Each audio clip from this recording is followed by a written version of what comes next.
and starting off as a conversation with Philip McHugh, the CEO of Paysafe, who's joining us from the States. Thank you for getting up so early.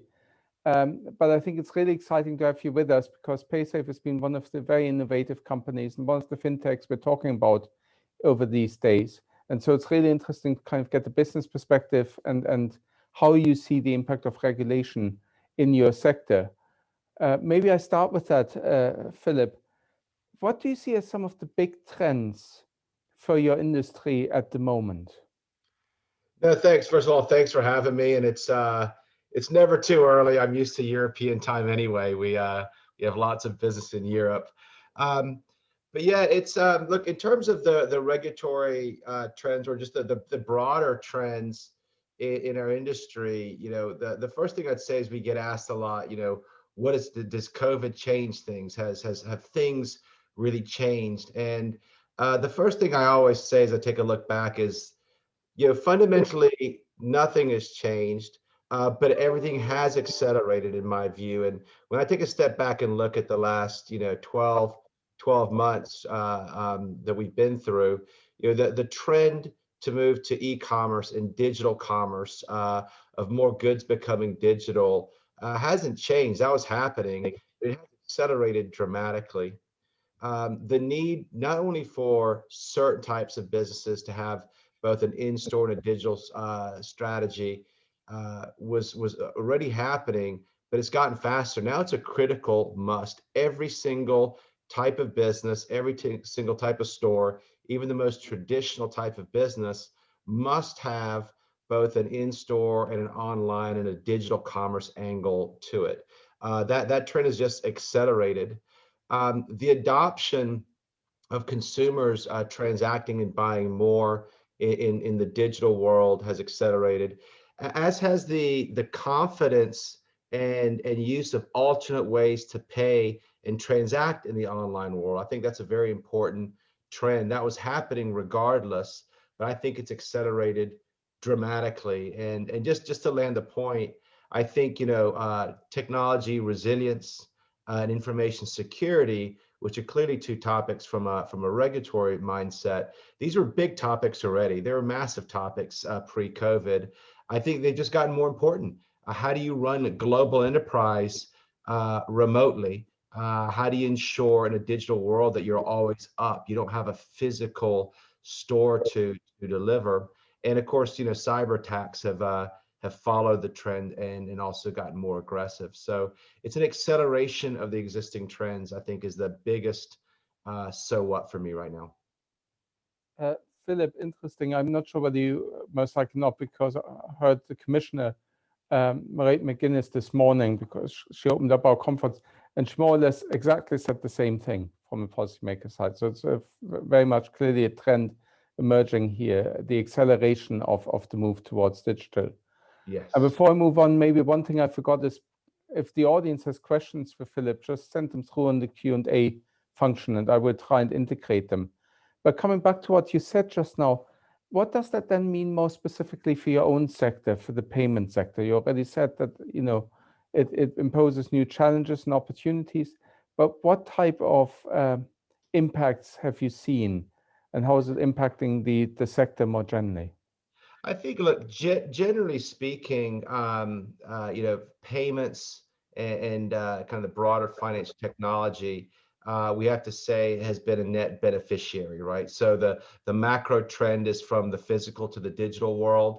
That's the main driver that, in a sense, raises the tide for the industry, and that has been happening. So I think in one sense, very positive. But as you dive deeper, I think there's some very interesting sub-trends happening in the industry. One is not every payment is the same. Not every payment company is the same. I think this is a trend where, if you go back even 5-10 years ago, you would have had 5 or 6 or 7 fairly monolithic, large traditional payment players. Think WorldPay, Barclaycard, Concardis, right? These were the types of players, and they sold point of sale devices. They had an online capability, and that's what they did. And I think the traditional models have been hurt more because physical in-store commerce has been hurt more. What you have seen is the really strong growth of pure digital commerce players. I think Europe is exporting global champions in this space. That I don't think that was true 5-10 years ago. So you're seeing real e-commerce champions like the Audiens really take off. But you're also seeing the alternate payment type of players really take off too, with P2P payments. We're very proud of our eCash business, creating another digital opportunity for a wider group of people. So I think you're seeing a deeper variety of payment players growing because they're in better spaces. And I also think you're seeing specialization happening. So we're going from a one-size-fits-all solution to companies able to use technology and specialize more deeply. This is certainly a US trend with the emergence of what I call integrated software vendors, where you can be extremely good at health and wellness studios like yoga studios, or extremely good at dealing with education payments. So you're seeing these kind of deep verticals and companies able to innovate and create services with payments and other capabilities and win share, where 5-10 years ago that didn't happen. I think travel and tourism is a very interesting one. That's a business that's been deeply hit, and the traditional credit card payment model has limitations in terms of risk. And how do you find very innovative ways to support those companies? You're going to see companies figure that out and get very good at that vertical, while the traditional one-size-fit-all vanilla players will struggle with this kind of what I call kind of verticalization, if you will. But as you say, kind of, if I look back 5-10 years ago, payments was always seen as a network industry. So the more Yes. volume you bring onto it, the better it is, the more turnover you have. As you go into the specialization, what's the relationship with kind of some of the underlying rails? Because ultimately there still needs to be, common technologies that are being used to allow payments cross borders. So how does the fragmentation work with this kind of network effect that we normally know in the payment Yeah, I sector? think of it as in layers. I think of it, there are different ways to describe it, but I think of it almost in terms of there are three interesting layers happening. You have the core processing layer. That's the network effect, right? That is, you're taking a 16-digit code, you're capturing it, you're routing it to a, Visa, MasterCard, Eurocard scheme. And you get back a message and you clear the payment, right? So the big underlying rails, still a very important part of the industry. Above that, you have what I call the integration layer. And so this is where you have gateways coming in. And this is where a lot of the more software-led companies, what are they doing? They are able to integrate faster. You're seeing the security layer, so P2P and encryption, and a lot of the intelligence is happening at that layer, not at the network processing layer. So that's becoming important. Ease of integration is important, but also the spread of different types of payments. A card clearing system is different from a banking clearing system, right? And so you have lots of different alternate payment methods. You have Chinese tourists wanting their own alternate payment method with Alipay and China Union Pay. You have local schemes now, right? That's a big trend happening. Russia has been a big proponent of this, of local payment schemes. So now instead of having to clear and settle the network through 2 or 3 brands, to go to a store, you might be looking at 20, 50, 200 types of solutions, literally those types of numbers.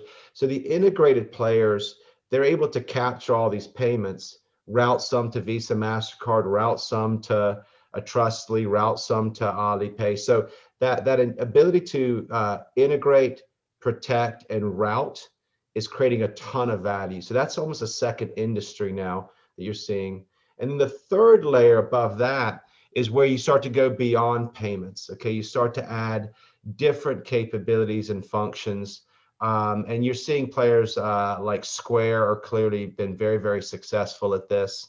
You're seeing the integrated software players where they start to blend other services plus payments, where you're doing scheduling, you're doing delivery, you're doing appointment setting, you're doing, in the COVID world, you're doing curbside deliveries, right? So you can leave things outside of the store.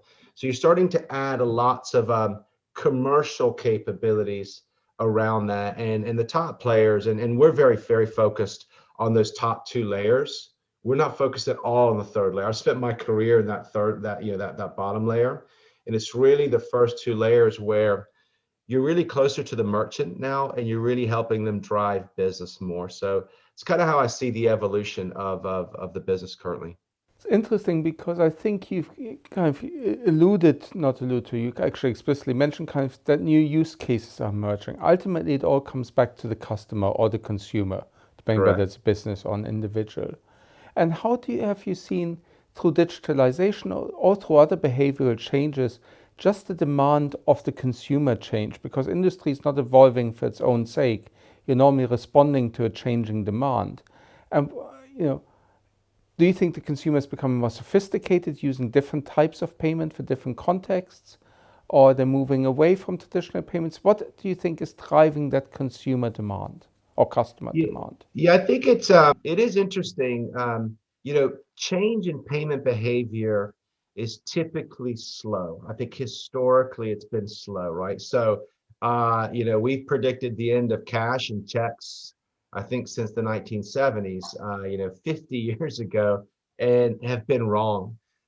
Despite all the efforts in the world, there's actually more cash circulating in systems, than there was 2 years ago. So, in one sense, consumer behaviors are very slow, and it takes time. I saw this in my prior experience in the UK with contactless, where with Barclays, we really were the promoter for contactless in the market. We spent a tremendous amount of money, and then all of a sudden the London Underground hit, and customer adoption changed.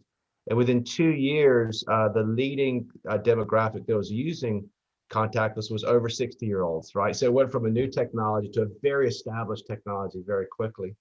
So I think payments has that kind of a long seeding period, and then has these moments of quick adoption. We are definitely seeing the adoption of alternate payment methods. I think that's a very interesting piece.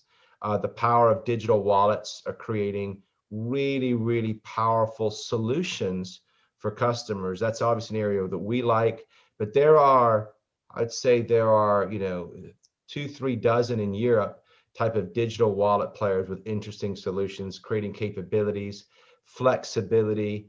There's a little bit of a blend into neo banking happening with that as well, or banking as a service.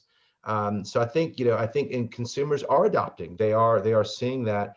COVID has accelerated this quite dramatically. We've certainly seen with our eCash product, where consumers still want to use cash, still worry about exposing a credit card for security, but they have to, or they want to, transact in the digital world. And we've seen a large increase in customers, and we think they're permanent new customers to the digital world. Another point the commissioner raised, Philip, was the political aim and aspiration to really push instant payments in Europe, to, in a way, build new rails, new kind of payment solutions in an integrated way. In a way, going a bit against the trend that you've described, that different regions are developing their own little payment systems and so on. Europe is trying to bring it all together. How do you feel about this idea of integrating payments at that infrastructure level more? Do you think it's kind of an outdated idea against the backdrop of what you've been saying? Or is that for you the lower level, making the lower level more efficient, and thereby giving you scope, you and your competitors scope, to develop the customer-facing services? Yeah, it's a hard trick shot, isn't it? The regulations, and you and I spoke about this earlier before, right? There's good regulation, there's bad regulation, and there's good regulation, but with unintended consequences as well, right? So you have a mix of both, and it's hard. I sat on the payment strategy forum in the UK with a mixed industry group, trying to help influence what's the direction of strategy, and it's very difficult to get it correct. There's so many different voices and stakeholders to adjust for. Ultimately, I think a few things. I think, with PSD1 and PSD2, which was kind of a, harmonization, a push for faster payments, a creating a consistency. My sense is, several years on, it took a long time, right? It's kind of out there, but didn't really happen. It didn't really happen. And, there's a lot of bureaucracy. I was in a bank. I complained about the regulation a lot. But I think if you fast forward now to what's happening, I think European regulators can certainly say that there's more innovation. I think there's a lot more choice happening. I think there's actually a lot of excitement happening in the payment world, and that regulation, I think, deserves credit for it. I mean that sincerely. I think the faster payments and the kind of P2P capabilities will create lots of interesting economics. It'll hurt other economics, but I'm seeing companies figure out ways to create really exciting business models and very innovative models, and the customers have their money faster. They have more information about their money, and they don't have this crazy 3-5 day black box of where did my payment go. It really is, this day and age, odd that is an issue. So I think ultimately it's been a good regulation in that sense, and the outcome has been achieved. In terms of single backend infrastructure, that I don't know. Look, the Visas and MasterCards are incredibly successful global networks, right? Single infrastructure. They do work. They work tremendously well. So the network effect is a powerful piece to have a consistent infrastructure. But you also see the need for countries that worry about dependency. That is definitely, we're seeing that in India. The Russian sanctions, I think, about 5, 6, 7 years ago, that clearly showed an exposure. So countries will want the efficiency, but they also that dependency will always be a fear as well. And where the balance is, I don't know. I think there's got to be balance somewhere there. Thank you. Yeah, I know it's not an easy question, but the EU is clearly going down the route of becoming more strategically independent, something again the Commissioner raised. Before I go maybe into a bit more detail with you on the regulatory public policy side, there's a few more things on the market trend side I would like to explore with you. One is the impact of this technological change on disintermediation. I mean, you come from a traditional banking background. How do you see, because what you say with these two layers, top layers, it's really about access to the relationship, the customer relationship, the client relationship. And how do you see this intermediation play out over the next few years? And what future do you see for what we would call the more traditional banks, financial institutions in this evolution? Yeah, I think it's a really good question, and it's probably more a question for bankers. I don't think banks are going away anytime soon. They have a tremendous value. There's not a single innovative fintech company, including myself, that can succeed without massive partnership with banks. This is a fact. Okay, so this idea that there's full disintermediation and banks become this commoditized back-end balance sheet, I think is incorrect. I think some slow and dumb banks risk that, but the smart banks will create relationships, they'll create products, et cetera. So I think that's part one to the answer. Two, look, banks don't lack technical capability. The coders and the developers at a Barclays were as good as anywhere in the world. These are very, very, very strong and qualified people. I think there's a more fundamental issue of how much money needs to be spent on legacy technology versus new technology. But that's not something that a regulator should deal with, in my view. That's just a business cycle. So I think that's a disadvantage. And I think the third one that's really quite important is the mindset of the model. Almost all bank strategies have started out with very quite monolithic piece, right? It's my branch, it's my technology, it's my account. Everything's locked. So one is the fintech companies cannot succeed without partnership from the banks, and anyone that thinks banks will become commodities, I think that's incorrect. Two, I think banks have tremendous technology capability and can really innovate. But I think the challenge for banks to really succeed is twofold. One is there's a lot of technical debt and legacy that they have to manage through, and that's an issue each bank has to solve. But two, banks tend to do things in a monolithic, closed environment. So they launch, it's my branch, it's my account, and they want everything within that ecosystem. And where I found the most successful payment and fintech players are much more open. They make their products ubiquitous. They're willing to partner with other brands and pick their spot of, well, we'll be good at this, but will you leverage somebody else for another part? I still see too many bank strategies trying to build everything themselves, trying to be everything for everyone. And I think that will hold them back. So to me, the challenges for banks are real, but they're homegrown. They're for them to solve, and they have every capability and right to win and succeed in many ways. Plus, they have balance sheet, which is pretty important still for everyone. Yes, if only for the liquidity management underwriting the whole system. Um, Thank you. And you've also indirectly answered one of the questions that came in as to the bank's ability to deal with legacy systems while innovating at the same time. A big theme earlier as well when we talked about eKYC in the morning. One last market kind of trend or two maybe. One is something we will look at over the next few days is how, how can I put it? The emergence of new players, crypto asset players, the whole hype at the moment around stable coins, DM, others. How do you see those? Is it just an addition of a new technology? Will it eat the lunch of some of the players? Does it eat into, let's say, cash and monetary policy, which is some of the concerns we hear from central banks? How do you talking about view that crypto? You're space? talking about crypto technology? Yes, crypto technology. Yeah. Yeah, it's an interesting one. When crypto was first introduced, I want to say around 2013 or 14, the hype was tremendous, right? That basically every single card processor, bond trader, equity trading company would effectively go out of business because this technology got rid of the middleman, right? It got rid of the broker in the middle.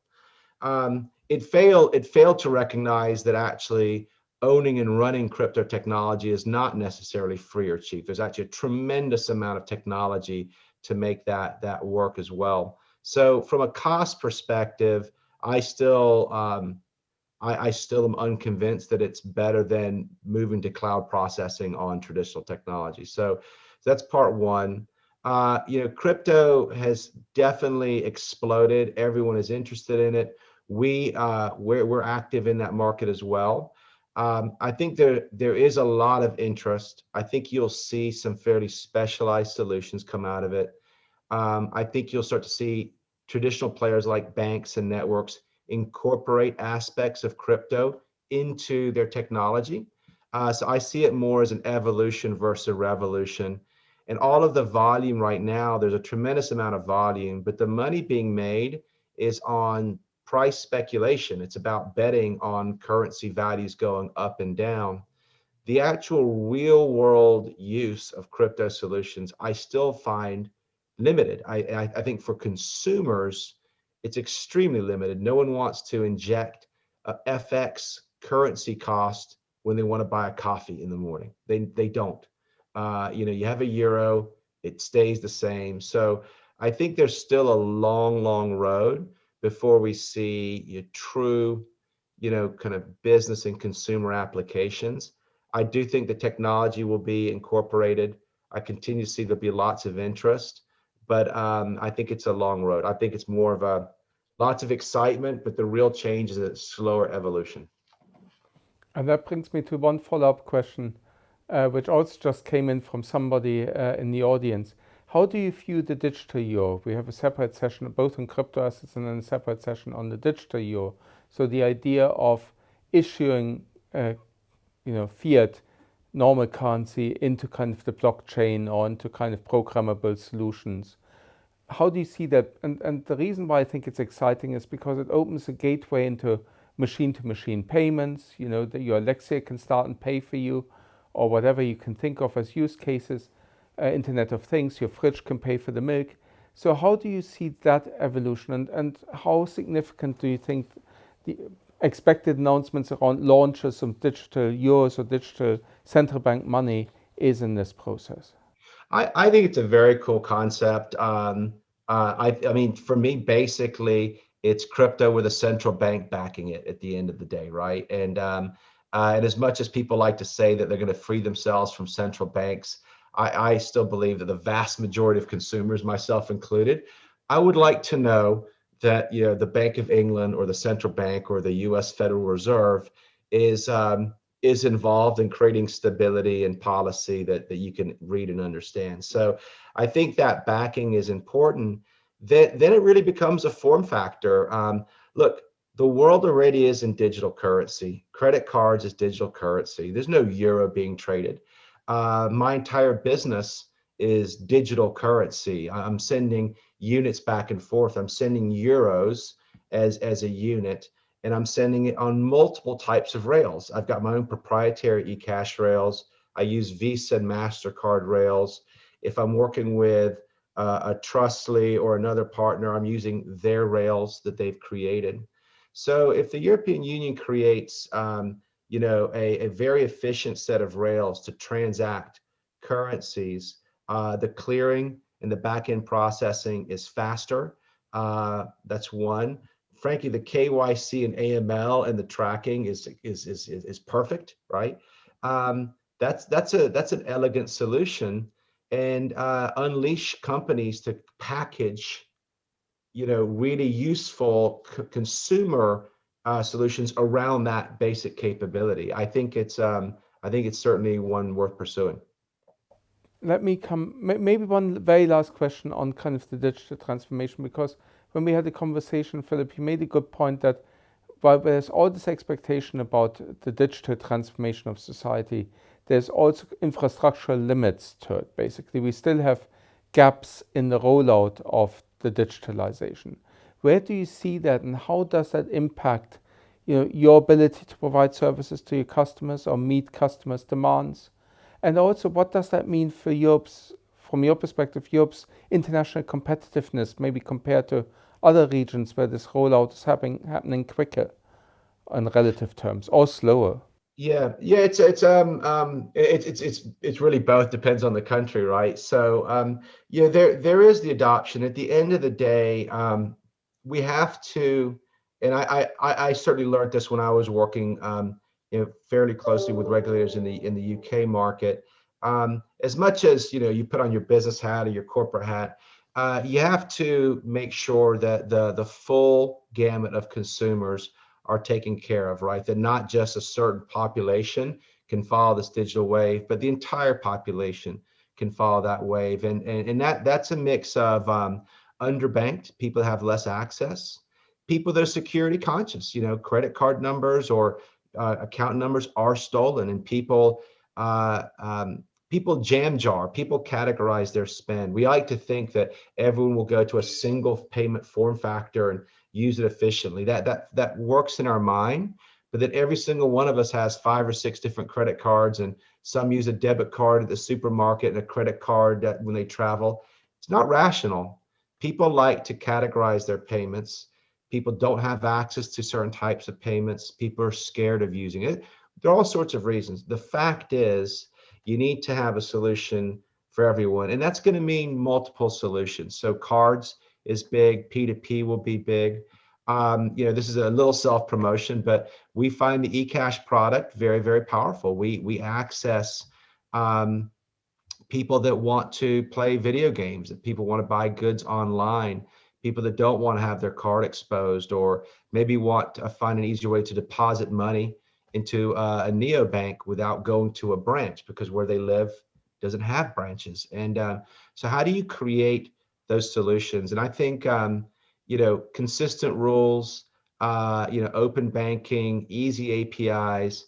I think Europe's doing a lot of the right things to allow innovation around those rules, and people will find the opportunity. So I think it's a mix of that kind of commercial innovation and regulation. You have to get the whole population to go. And look, Europe, yeah, Europe's probably behind China in terms of digital adoption for sure, but it's ahead of the US by a lot in terms of sophistication of new digital products. The US is vastly ahead in terms of integrated software vendors, though. So massive companies creating business solutions. I think that industry is much more vibrant in the US than in Europe. So, it's different flavors of progress. Thank you. And again, interesting, you've picked up on financial inclusion. The commissioner spoke to that and said it's all ultimately about people. We talk about technology, but ultimately it's about bringing people along. So it's nice you say that. Switching to the regulation kind of questions, 2 or 3 on those. You mentioned the PSD. The commissioner also just announced that they would, we knew it, but formally announced that they would review the PSD in the course of this year to see whether further changes are needed, and in particular whether open finance should be extended beyond payments. So taking it to the next level, the whole application of APIs you referred to. And you said that the PSD has been an enabling factor. But how do you view the PSD? What really transformative impact did it have? Well, I think it's I'm not as I'd love to say I'm a very technical expert on all the PSD regulations. I think the big ones for me, look, faster payments and the concepts of being able to access customer accounts more fluidly. I think those are the 2 overarching big drivers that they're creating, in my view, a very innovative European landscape. I think those are very, very good things for consumers. I think they're good things for businesses. They're giving options, and I think it's good things for creating companies, and that creates employment as well. So I think net those are really, really powerful areas of progress. I do think one of the big ones that's unsolved still, and it's not solved anywhere, is the KYC and AML. How do you get consistency around that? And I've never had a conversation with a business who says, my ambition is to be the best KYC company. Okay. Now it's a barrier. We're actually very good at remote digital KYC. It's not easy to do, and once you're good at it, it's a competitive advantage, but it's not where you want to spend your efforts and time. And so the amount of friction and cost in KYC is beyond belief for everybody. And I think the challenge is, how do we share the data? And that's a hard thing to do, because I look at it almost like credit scores 25 years ago, 30 years ago. A credit score is a very personal thing, right? And it was a bank owned it. And somehow the industries worked together and shared that information. In the US, you have FICO scores, and in Europe, you have different versions of it. But effectively, you created credit bureaus. And I know, or it's quite easy to find out what my credit profile is. I think that's been a net force for good in the industry. It's made the world more liquid. It's given people more access to lending. I think there is the opportunity for your personal KYC score, right? You transact, you interact, you're proving who you are all the time. Companies spend massive amounts of money asking for your information.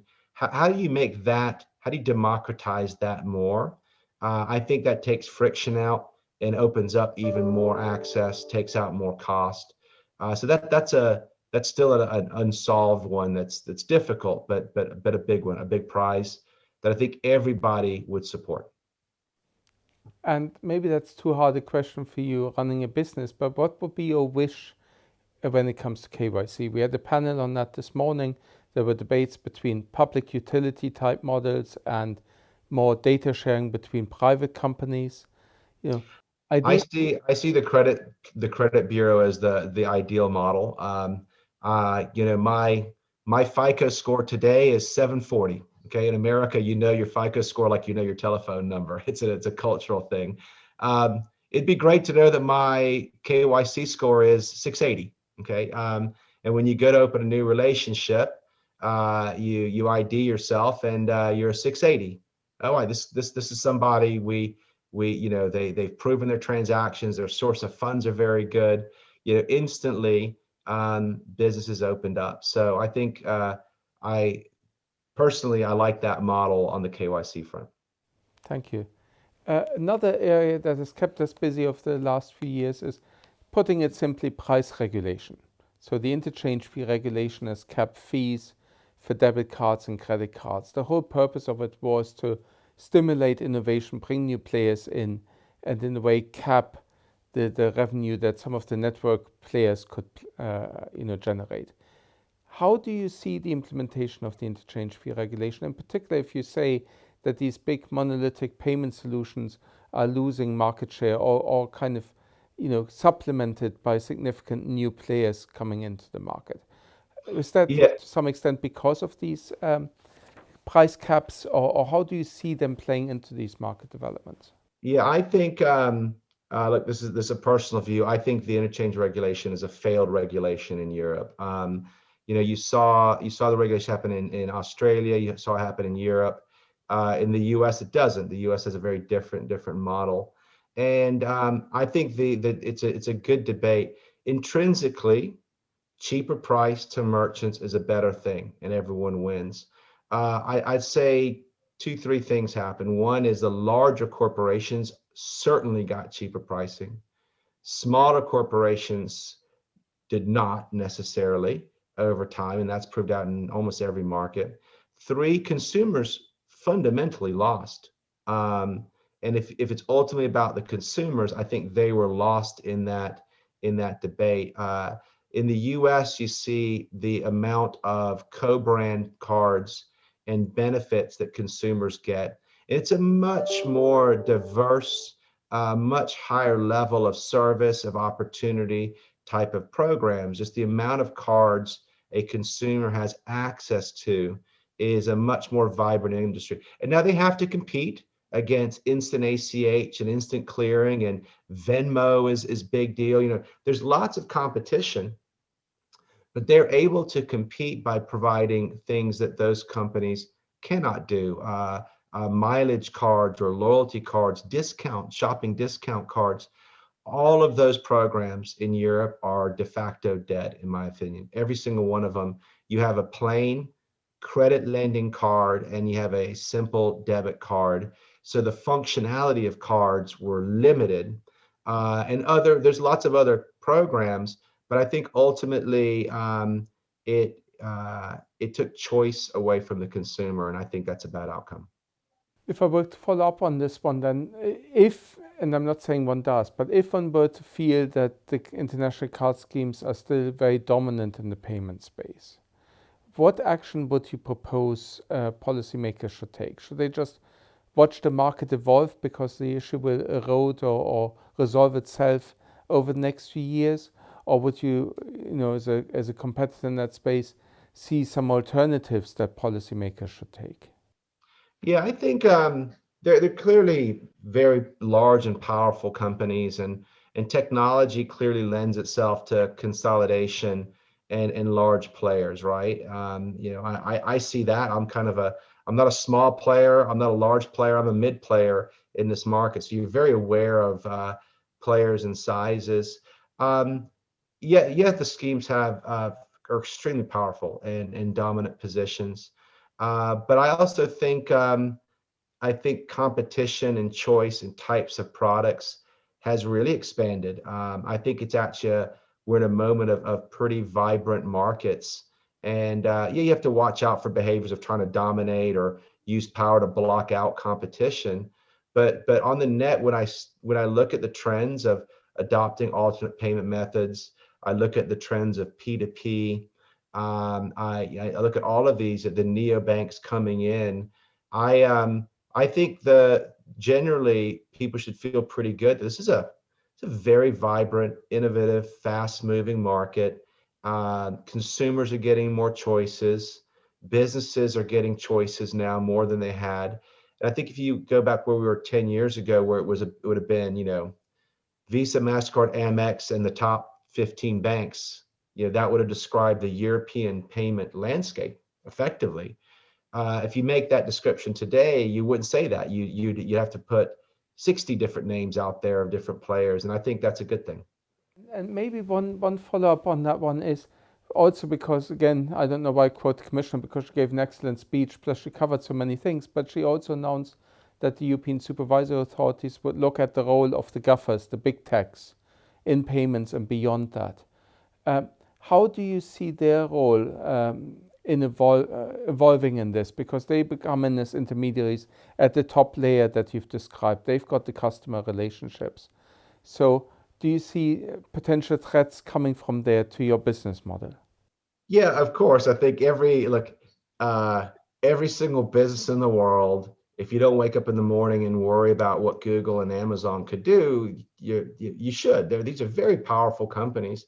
They create great solutions as well, though, right? They also enable a lot, but you have to be wary of them. And how do you compete and beat them? And so far in the payments world, we haven't seen that kind of that shot that just consolidates all payments. The experience in the Chinese market is clearly one, between Alipay and Tencent. That's a very unique model. Can a Google or an Amazon replicate, or a Facebook replicate that? I think so, but we haven't seen it yet. We haven't seen that behavior at all, and I can't put my finger on 100% why we haven't seen that. But we've seen them enter the ecosystem. Apple Pay's entered the ecosystem successfully, and it's competing, but it's not dominating.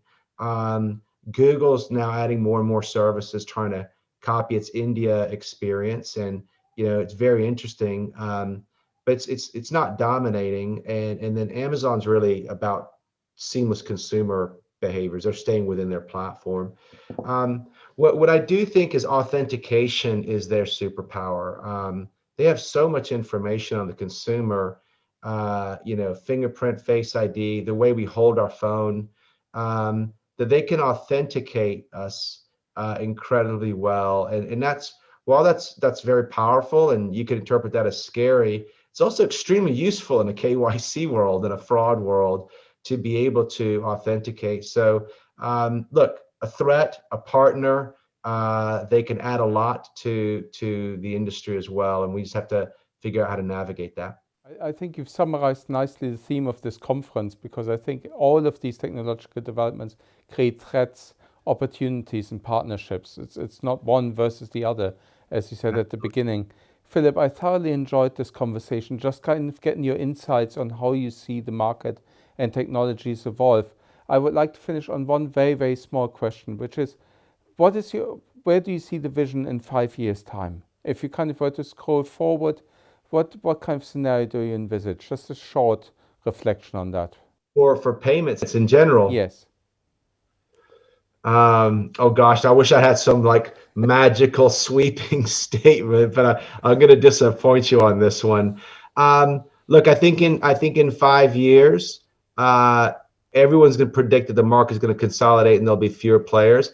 I think you'll have even more players. I think you'll have even more companies coming up with even more solutions. And every time you see the market consolidate in one way, you're finding lots of players find really, really interesting new ways to service customers. And I'm amazed by this.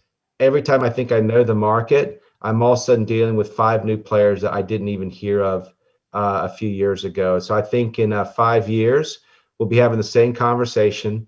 There'll be 10 of the big players, but there'll be 30 new companies that we'll be talking about, and they don't exist today. Thank you. And I wish that Paysafe is one of the big players in 5 years, not just medium as they are. And, well, you're very remarkable, but that you continue to grow.